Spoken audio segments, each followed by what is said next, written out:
Oke, di video kali ini kita akan bahas mengenai bagaimana caranya menyusun pertidaksamaan linear dari gambar yang sudah diberikan ya. Jadi kalau di video materi 1 kemarin adalah bagaimana caranya kita membuat gambar dari sistem pertidaksamaan linear. Nah, sekarang kita balik teman-teman. Bagaimana caranya untuk menyusun pertidaksamaannya atau sistem pertidaksamaan linearnya dari gambar yang sudah ada ya. Nah, yang pertama harus kita perhatikan adalah caranya. Pertama dari kita harus perhatikan bentuk arsiran atau daerah penyelesaiannya gitu ya. Jadi kalau di soal teman-teman, diingatkan kembali di video sebelumnya itu ada saya menyinggung sedikit tentang cara bersih dan cara kotor ya. Kalau cara bersih bagian arsirannya kita biarkan putih, sedangkan kalau cara kotor bagian HP-nya kita biarkan kotor atau diarsir gitu ya. Nah, tapi kalau teman-teman semua baca di soal gitu ya, di literatur manapun, di buku, itu cara bersih itu sebenarnya nggak ada gitu ya. Jadi cara bersih itu hanya untuk membantu kita gitu ya, hanya untuk membantu kita. Jadi kalau misalnya melihat ada soal ya yang arsirannya itu ya berarti HP-nya gitu ya. Jadi harus perhatikan arsirannya itu adalah HP-nya atau himpunan penyelesaiannya gitu.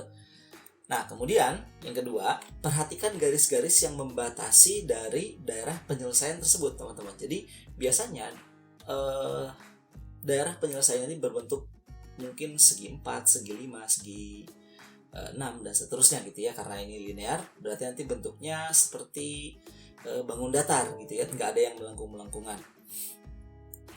Nah, biasanya banyaknya garis atau banyaknya sisi pada daerah penyelesaiannya itu, banyaknya garis yang membatasi, itu adalah sama dengan banyaknya pertidaksamaan yang harus kita buat, teman-teman. Jadi kalau misalnya nih, bentuknya segitiga, berarti kan ada 3 garis yang membatasi ya. Nah, berarti nanti kita akan buat 3 buah pertidaksamaan, gitu ya, cenderung seperti itu. Oke, lalu perhatikan posisi arsiran. Nah, ini untuk menentukan tandanya, teman-teman. Jadi kalau kita hanya melihat garisnya, nanti itu kita bisa mencari persamaan garisnya. Cuman kalau kita lihat arsirannya, nanti bisa dilihat atau dicari pertidaksamaannya gitu ya.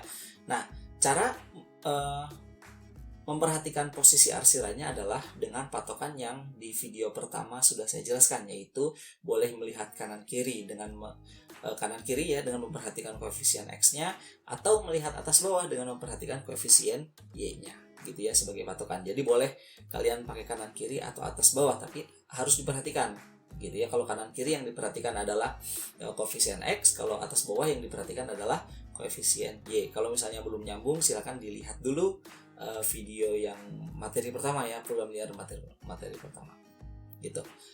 Sekarang kita akan coba contoh soalnya, misalnya seperti ini teman-teman. Oke, kita punya ini daerah penyelesaiannya ya. Kita akan membuat sistem pertidaksamaan gitu ya yang cocok dengan daerah arsiran ini. Kita lihat di sini. Ini HP-nya ya. Ini HP-nya. HP-nya ini berbentuk segi 4, teman-teman. Ya, ini bentuknya segi 4. Segi 4. Maka apa? Akan ada 4 buah pertidaksamaan. Ya, akan ada 4 buah pertidaksamaan. Oke. Jadi tiap sisi kita akan buat menjadi 1 pertidaksamaan, itu paling gampang. Oke. Nah, pertama kita ambil garis yang pertama dulu nih, yang ini ya. Ini garis 1 yang hitam ya. Garis 1 misalkan. Kita akan cari. Oke. Nah, cara mencarinya gimana? Cara pertama gitu ya, dengan cara SMP. Cara SMP itu adalah dengan mencari persamaan garis lurus yang diketahui 2 titik. Kan ini melalui 0,5 di sini ya. Ini 0,5 dengan di sini adalah 5,0. 5,0 yaitu dengan Y min Y1 per Y2 min Y1 sama dengan X min X1 per X2 min X1. Caranya bisa seperti ini. Namun cara seperti ini jelas lama ya, tapi jangan sampai diabaikan ya. Jangan sampai diabaikan karena nanti mungkin ini akan berguna juga gitu. Oke. Nah, tapi untuk yang sekarang saya tidak akan memakai rumus ini. Kita akan gunakan rumus yang cepatnya aja. Caranya gini, teman-teman. Kita lihat garis ini memotong sumbu sumbu Y di angka 5 gitu ya. titik potong sumbu Y-nya di angka 5, maka boleh kita tulis garisnya adalah 5 dikalikan dengan X gitu. Jadi titik potong sumbu Y-nya kita beri variabel X. Kemudian titik potong sumbu X-nya kita beri variabel Y. Jadinya adalah 5X tambah 5Y. Gitu ya. Sama dengan berapa? Kalikan 5 kali 5. Berarti 25. Gitu. Oke, ini sangat mudah sekali. Jadi 25 ini dari 5 kali 5. Ya, jadi saya ulangi di sini 5-nya ini dapat dari mana? Ini adalah titik potong pada sumbu Y-nya kita kasih variabel X, titik potong pada sumbu X-nya kita kasih variabel Y sama dengan 25. Kenapa sama dengan? Karena di sini adalah persamaan garis. Oke. Nah, kalau kita mau bikin pertidaksamaannya, maka sama dengannya ini kita hilangkan dulu. Ya, atau kita bagi 5 dulu semua boleh ya. Bagi 5. Jadinya adalah X tambah Y sama dengan 5. Maka kalau kita akan buat pertidaksamanya kita buat gini. X tambah Y bla bla bla 5. Apakah lebih besar atau lebih kecil? Lalu apa yang harus kita perhatikan? Himpunan penyelesaiannya, teman-teman. Kita lihat di sini, garis yang mau kita analisa adalah garis yang ini ya. Ini garis yang ini. Garis yang ini saya ganti warna dulu. Nah, garis yang ini ya. Ini arsiran ada di sebelah kiri garis tersebut, teman-teman. Atau HP ada di sebelah kirinya. Ya, kalau HP ada di sebelah kiri berarti tandanya adalah lebih kecil ya. Nah, jadi di sini HP ada di sebelah kiri, maka tandanya lebih kecil sama dengan atau kurang dari sama dengan. Dengan catatan kita sudah memperhatikan koefisien X-nya positif, teman-teman ya. Nah, berarti caranya gimana ini? Langsung aja kita kasih tandanya adalah lebih kecil sama dengan. Nah, itu dia. Ini garis yang pertama. Oke. Sekarang kita mainkan garis yang kedua. Nah, garis yang kedua ini saya ganti dulu warnanya. Garis yang kedua misalkan yang ini, teman-teman. Ini G2. Ya. Kita buat dulu persamaan garisnya, teman-teman. Ya, seperti tadi. Jadi kita buat persamaan garisnya itu adalah kita lihat dia memotong sumbu Y di angka 2, berarti jadinya adalah 2X ditambah dengan dia memotong sumbu X di angka 3, berarti jadinya adalah 3Y. Sama dengan berapa? 2 kali 3, jadi 6. Gitu. Kalau kita mau bikin pertidaksamaannya, sama dengannya kita hilangkan dulu. Jadi 2X tambah 3Y bla bla bla 6. Nah, tandanya apa nih? Lebih besar atau lebih kecil? Perhatikan, HP itu ada di sebelah kanannya. Ada di sebelah kanan garis, teman-teman. Nah, kalau di sebelah kanan berarti tandanya adalah lebih dari sama dengan. Gitu dia. Oke. Nah, ini baru 2 nih. Ini kan baru 2. Nah, katanya kan tadi ada 4. Lalu apa lagi? Kita perhatikan. Di sini ada garis yang membatasi. Ya, garis apa ini? Sumbu Y. Sumbu Y itu adalah garis X sama dengan 0. Gitu, teman-teman ya. Nah, berarti pertidaksamaannya gimana? Ini X, ini 0. Kita buat ya. Pertidaksamaannya lihat. Ini ada ke kanan, teman-teman. Arsiran itu ada di sebelah kanannya. Gitu ya. Maka jawabannya adalah ini lebih besar sama dengan. Oke. Nah, lalu ini yang ketiga ya. Yang ketiga. Lalu satu lagi yang mana? Satu lagi adalah yang ini. Nah, ini kan sisi yang satu lagi ya. Sisi satu lagi. Di sini adalah sumbu X. Sumbu X itu berarti garis Y sama dengan 0 ya. Y sama dengan 0. Maka kalau kita buat pertidaksamaannya gitu ya. Nah, ini kan nggak ada variabel X-nya ya. Berarti kita nggak bisa dong main kanan kiri. Tapi kalau nggak bisa main kanan kiri, kita mainnya adalah atas bawah gitu ya. Nah, karena di sini arsirannya ke sebelah atas, maka tandanya adalah lebih dari sama dengan. Ini yang keempat.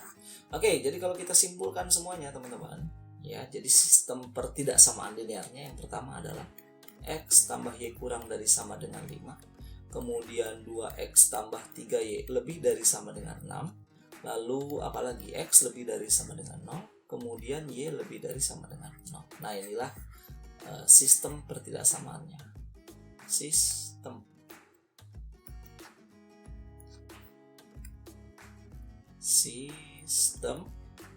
pertidaksamaan linear. Gitu dia. Oke. Nah, supaya lebih paham kita lanjut soal berikutnya. Nah, gambarnya seperti ini teman-teman. Jadi arsirannya ini sebenarnya tak terhingga ya, sampai ke sono jauh lah gitu ya, tak terhingga. Nah, kalau seperti ini gimana? Sama, kita perhatikan sisi yang membatasi gitu ya. Walaupun ini bentuknya ya mungkin bukan bidang datar ya, karena kan nggak tertutup ya. Tapi kita akan bisa cari garis batasnya gitu ya. Nah, kalau kita hitung teman-teman, garisnya ini ada 4. 1, 2, 3, 4 gitu. Jadi ada 4 garis yang membatasi si kurva ini gitu ya. Oke, kita cari dulu yang paling susah, yaitu ini yang paling susah ya. Ini adalah garis 1 misalkan. Perhatikan teman-teman. Garis 1 itu memotong sumbu Y dan sumbu X di titik 0,0. Nah, kalau di titik 0,0 berarti kita tidak bisa menggunakan cara 2 yang seperti ini. Kita lihat dulu, baik dulu sebentar. Nah, cara 2 ini nggak berlaku untuk yang melalui 0,0 karena akan sangat repot sekali. Oke. Nah, yang akan kita gunakan itu adalah rumus ini, garis Y sama dengan MX, teman-teman. Oke. Jadi supaya lebih mudah, ini garis yang G1 ini, kita akan gunakan Y sama dengan MX. Nah, kenapa harus pakai ini? Karena dia melalui 0,0, jadi persamaannya pasti Y sama dengan MX. Cuma kita nanti akan cari berapa sih nilai M-nya atau gradiennya. Oke, sekarang kita cari gradiennya, teman-teman. Gradiennya itu adalah Y2 min Y1 per X2 min X1. Nah, jadi kita akan cari dulu 2 titik yang dilalui oleh si garis ini gitu. Contoh, misalkan ambil 0,0 yang pertama. Yang kedua adalah, nah ini pas ya, berapa? 2,4. Maka kita buat Y2 min Y1 nya berarti 4 kurang 0 per 2 kurang 0 ya. Jadi ini X1 ini X2 Y2, ini X1 Y1, tinggal nanti dikurangin aja. Berarti hasilnya adalah 2, teman-teman ya. Oh, berarti garis adalah Y sama dengan 2X gitu ya. Y sama dengan 2X. Kalau kita mau pindah ruas boleh, jadi min 2X plus Y sama dengan 0. Kalau kita mau buat pertidaksamaannya, berarti sama dengannya kita hilangkan dulu. Jadi min 2X plus Y bla bla bla 0. Nah, sekarang kita perhatikan teman-teman. Dari garis G1 ini, perhatikan ini garis G1 ya. Arsiran itu ada di sebelah mananya nih? Kanan atau kiri? Perhatikan. Ternyata arsiran ada di sebelah kanannya. Ada sebelah sini ya. Sebelah kanan. Maka kalau sebelah kanan, gitu ya, tandanya adalah lebih besar. Sebelah kanan. Maka tandanya adalah lebih besar. Gitu ya. Nah, tapi sekarang kita perhatikan teman-teman. Di sini koefisien X-nya adalah negatif. Nah, berarti kalau sebelah kanan kan tadinya harusnya lebih besar. Nah, karena koefisien X-nya negatif, maka kita balik aturannya. Berarti jadinya apa? Lebih kecil. Gitu. Ya. Jadi, kenapa ini lebih kecil? Tanda kita tulis keterangannya ya, berubah. Jadi, lebih kecil karena koefisien X negatif. Nah, gitu ya. Karena koefisien X negatif, maka tandanya berubah gitu. Oke, ini yang pertama. Sekarang yang kedua. Yang kedua itu adalah yang ini aja deh. Ini G2 ya. G2. Garis kedua, nah ini sama kayak tadi, gampang ya. Garis 2-nya, yaitu kita buat jadinya 2X tambah 2Y sama dengan 2 kali 2 jadinya 4. Kita bagi 2 semua, berarti X tambah Y sama dengan 4. Kita buat pertidaksamaannya, berarti garisnya mana? Ini ya garisnya ya. Nah, arsiran atau HP ada di sebelah kanan juga, berarti tandanya adalah lebih besar. Nah, kalau ini tandanya tetap lebih besar teman-teman. Kenapa? Karena koefisien X-nya dia positif gitu. Oke, ini yang kedua. Yang ketiga, perhatikan ini sumbu X ya, sumbu X itu apa? Sumbu X itu adalah garis Y sama dengan 0. Karena arahnya ke atas gitu ya, arahnya ke atas arsirannya, maka jadinya adalah Y lebih dari sama dengan 0. Kemudian yang terakhir adalah yang ini. Yang sebelah sini, ini kan membatasi juga ya. Ini adalah garis Y sama dengan 3. Ini kan ini ya. Jadi kalau mendatar garisnya itu adalah garis Y sama dengan, kalau tegak itu garis X sama dengan gitu. Y sama dengan 3 ya, karena di sini melalui titik Y3. Karena arsirannya ke bawah, maka jadinya adalah Y lebih kecil sama dengan 3. Oke. Nah, jadi bisa dipahami teman-teman ya. Ini pun harus masuk ke dalam sistem pertidaksamaan. Jadi kalau kita simpulkan dari keempat pertidaksamaan ini, kesimpulannya sistem pertidaksamaan linear ini hasilnya adalah min 2x tambah y kurang dari sama dengan 0, kemudian x tambah y lebih dari sama dengan 4, kemudian y-nya lebih dari sama dengan 0, kemudian y-nya kurang dari sama dengan 3 gitu. Atau boleh juga nanti ini digabung gitu ya. Ini digabung bisa menjadi apa? Menjadi 0 kurang dari y kurang dari sama dengan 3. Artinya y-nya itu ada di antara 0 dengan 3 gitu teman-teman. Nah, jadi inilah sistem pertidaksamaan linearnya. Oke. Nah, untuk bisa mahir membuat sistem pertidaksamaan linear ini tentunya harus banyak-banyak latihan teman-teman ya. Silakan cari dari literatur manapun, soal-soal manapun, boleh dicoba-coba gitu ya. Kalau misalnya ada pertanyaan, boleh ditulis di kolom komentar saja ya. Itu aja pembahasan di materi 2 ini. Terima kasih atas perhatiannya. Sampai ketemu lagi di video berikutnya. Assalamualaikum warahmatullahi wabarakatuh.